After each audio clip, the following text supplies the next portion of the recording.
तर महाराष्ट्रातील दुष्काळी भाग म्हणून ओळख असलेल्या लातूरमध्ये यंदा 783 मिलीमीटर इतक्या पावसाची नोंद झाली आहे। सरासरीच्या तुलनेत 110% पाऊस झालाय। पावसामुळे हाहाकार उडालाय। शेतीचं प्रचंड नुकसान झालंय। 4 लाख हेक्टर क्षेत्र पाण्याखाली गेलंय। तर आतापर्यंत 35 जनावरं दगावली तर 4 लोकांचा वाहून जाऊन मृत्यू झालाय। उदगीर, निलंगा, औसा, शिरूर, अनंतपाळ या तालुक्यांना सर्वाधिक पावसाचा फटका बसलाय। सोयाबीन आणि तूर पिकांना मोठा फटका बसलाय। तर या संदर्भात ताजे अपडेट देत आहेत आपले प्रतिनिधी विशाल करोळे। विशाल, एकूणच जर आपण पाहिलं तर महाराष्ट्रातील दुष्काळी भाग म्हणून लातूरला ओळखलं जातं। यंदा किती मिलीमीटर पाऊस झालेला आहे, काय नेमके ताजे अपडेट आहे? रुबीना, मी यावेळेस लातूर जिल्ह्यातल्या औरा शहाजणी इथं आहे आणि मी तुम्हाला जे मागे दाखवतोय हे तेरणा आणि मांजरा नदीचा संगम आहे। आपण बघतोय हे तेरणा नदीचं पाणी आहे आणि आपलं पात्र सोडून जवळपास 500 मीटरपेक्षा जास्त तेरणा नदीचं पाणी बाहेर आलं आहे। त्यामुळे इथं काठावर जी काही शेत होती ती सगळी शेती पाण्याखाली गेलेली आहे। इथं तुम्हाला सध्या फक्त पाणी दिसतंय, मात्र इथं सोयाबीन होतं, हे सोयाबीन पूर्णतः पाण्याखाली आता नष्ट झालेलं आहे। तर बाजूलाच ऊस सुद्धा आहे, त्या ऊसामध्ये सुद्धा पाणी घुसलेलं आहे आणि त्यामुळे इथं मोठ्या प्रमाणात शेतकऱ्यांचं नुकसान झालंय। मुख्यमंत्री देवेंद्र फडणवीस थोड्याच वेळात इथे येणार आहे आणि हे जे नुकसान झालंय त्याची पाहणी इथं करणार आहे। काही शेतकरी जिथे यांची शेतं आहे ते इथं शेतकरी आलेले आहेत, त्यांच्याशी संवाद साधण्याचा प्रयत्न करणार आहे। मात्र दृश्यांच्या माध्यमातून दाखवतोय तुम्हाला, नजर जाईल तिथपर्यंत पाणी आहे आणि इथलं सगळे शेत हे पाण्याखाली गेलं आहे आणि त्यामुळे प्रचंड नुकसान झालंय। इथले स्थानिक लोक आपल्यासोबत आहेत, शेतकरी आहेत। तुमचं शेत कुठं होतं आणि काय काय पिकांचं नुकसान झालेलं आहे? शेत पलीकडे साहेब, आणि हे काय ह्या वर्षी साहेब बोलल्यात म्हणून सगळ्या तुम्ही आलात इथं।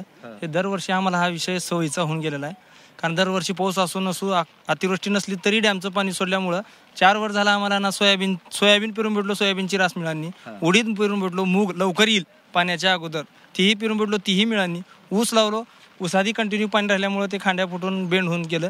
ऊसाचंही उत्पन्न थोडा जास्तच पाऊस आला ना। भयानक सर, भयानक परिस्थिती आहे सध्या। हे मांजरा तेरणा नदीवर एवढी भयानक परिस्थिती आहे। उडीद, मूग, ऊस सगळे पिकं पूर्ण उद्ध्वस्त होऊन गेलेले आहे सर। आज 10 एकर ऊस पुरा नदी काठाच्या पाण्यामध्ये आहे सर। आज 20 दिवस झालं रोड बंद आहे सर। 20 दिवस झालं कर्नाटक महाराष्ट्र बॉर्डर हे गाव असल्यामुळं 20 दिवस झालं हे अपूट रोड बंद आहे आणि पुरं बघेल तिकडे पाणी आहे सर। सध्या सुद्धा वरून राजा सध्या आणि कोपल्याला आहे सर आमच्यावर। बरं, तुमचं काय नुकसान झालं सांगा, तुमचंही शेत आहे? माझं नाव शिवपुत्र आगरे, माझे 22 एकर जमीन या तेरणा आणि मांजराच्या पुरामध्ये या ठिकाणी वाहून गेलेली आहे। पिकं तर गेली, सोबत शेत सुद्धा वाहून गेल्यासारखी अशी परिस्थिती आहे। माझं दुर्दैव हे आहे, जे पंचनाम्याला अधिकारी येतात त्यांचं मी शेत सुद्धा माझं दाखवू शकत नाही। दुसऱ्याच्या शेतात थांबून माझं शेत त्यांना दाखवावं लागतं, हे माझं दुर्दैव आहे। जवळपास हे आम्हाला पहिल्यांदा नाही, पण काय व्हायलंय, तेरणा नदीचं पाणी मांजरा नदी पुढे घेत नसल्यामुळे तेरणा नदीचा पात्रच बदलतो। तेरणा नदी हे पुराचं पाणी नाही, तेरणा नदीचं पात्र आमच्या शेताला तेरणा नदी केलं आहे। याच्यामुळे जास्तीत जास्त नुकसान आमचं जमिनीचं होतंय। पिकं तर गेली। आता सांगितल्याप्रमाणे, माझ्या सहकारी शेतकऱ्यांनी सांगितल्याप्रमाणे, शेतकरी नगदी पीक म्हणून विशेषतः खरीप पीक हा शेतकऱ्याचा आर्थिक कणा आहे। ह्याची रब्बीमध्ये आम्ही नुकसान भरपाई कधीही काढू शकत नाही। आमचा संसाराचा गाडाच वर्षभराचा ह्या खरीप पिकावर चालतो। तो कणाच आमचा मोडलाय। आणि महत्वाचं काय झालंय, मूग, उडीद ही पिकं नैसर्गिक आपत्तीमुळे जात असल्यामुळे शेतकरी या ठिकाणी ऊस पिकाकडे वळला। ठीक आहे, मी तुम्हाला दाखवतोय की इथं सगळीकडे जिथं पाहावं तिकडं पाणीच पाणी आहे, दूरपर्यंत पाणी आहे। इथं काही शेतीत उद्ध्वस्त झालेलं सामान आणून ठेवलेलं आहे, काही शेती साहित्य आणून ठेवलेलं आहे। मुख्यमंत्र्यांना दाखवण्यासाठी हे सगळं साहित्य इथे आणलेलं आहे। आपण बघतोय इथं मूग ठेवण्यात आलेला आहे। मी तुम्हाला दाखवतो, हा मूग पूर्णतः खराब झालेला आहे आणि हा इथं मुख्यमंत्र्यांना दाखवण्यासाठी आणून ठेवलेला आहे।